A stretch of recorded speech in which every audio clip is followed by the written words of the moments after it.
అయితే వాడు, అయ్యా, నేను దాని చుట్టూ త్రవ్వి ఎరువు వేయి మట్టుకు ఈ సంవత్సరము కూడా ఉండనిమ్ము, అది ఫలించినా సరి, లేని ఎడల నరికించి వేయమని చెప్పాను.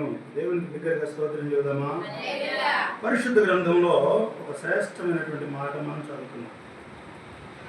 లూకా సువార్త 13వ అధ్యాయంలో ఒక అద్భుతమైనటువంటి ఉపమానాన్ని ప్రభువారు తెలియజేశారు. ఏంటి ఉపమానం అంటే, ఒక మనుష్యుని ద్రాక్ష తోటలో అంజూరపు చెట్టు ఒకటి నాటబడి ఉండెను అని ఒక శ్రేష్టమైన సందేశాన్ని ప్రభువారు తెలియజేశారు. దేవుని యొక్క ఉద్దేశము, దేవుని యొక్క ప్రణాళిక ఏంటంటే, భూ సంబంధమైనటువంటి మనిషిని పరసంబంధిగా చేయడమే ఆయన లక్ష్యం. ఆమె ఏ మనిషిని? అప్పుడప్పుడు నాకు ఇది ఒక జబ్బు ఉంది. ఏ జబ్బు అంట? నా జబ్బుకు మందు ఎక్కడుంది?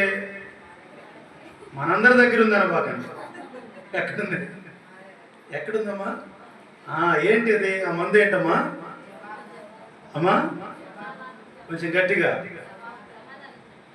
సునీతక్కకు ఫోన్ చేశామా, వంట చేయడానికి ఎవరు రాలేదమ్మా, తొందర రమ్మంట. అయ్యా, మా ఇంట్లో చేయమంటావు వంట అంటున్నాడు. లేదు, ఎవరింట్లో అంట? అక్కకి ఎంత ఆశ అంటే అందరూ చేయమన్నా చేస్తుందా ఆమె. దేవుడు ఒక వ్యక్తిని పరలోక రాజ్యానికి తీసుకుని వెళ్ళాలంటే కొన్ని చెట్లతో దేవుడు పోల్చాడు, కొన్ని ఉపమానాలు చెప్పాడు. ఇది అలంకార భాష. ఒక మనుషుని ద్రాక్ష తోటలో అంజూరపు చెట్టు ఒకటి నాటబడి ఉంది. అయితే యజమాని వచ్చి పండ్లు వెదకు వచ్చినప్పుడు ఆ చెట్టుకి ఏమి లేవంట, పండ్లు లేవు. ఏ చెట్టు ఇది? త్రోవ పక్కన నాటబడిన చెట్టు అయితే దీని గురించి ఆలోచించవలసిన పని లేదు.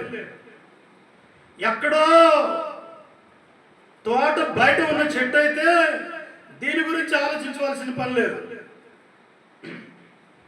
దీనికి పండ్లు లేవు అని చెప్పుకుంటే పెద్ద ఆశ్చర్యం లేదు. ఏ చెట్టుకి? త్రోవ పక్కన ఉన్న చెట్టుకి.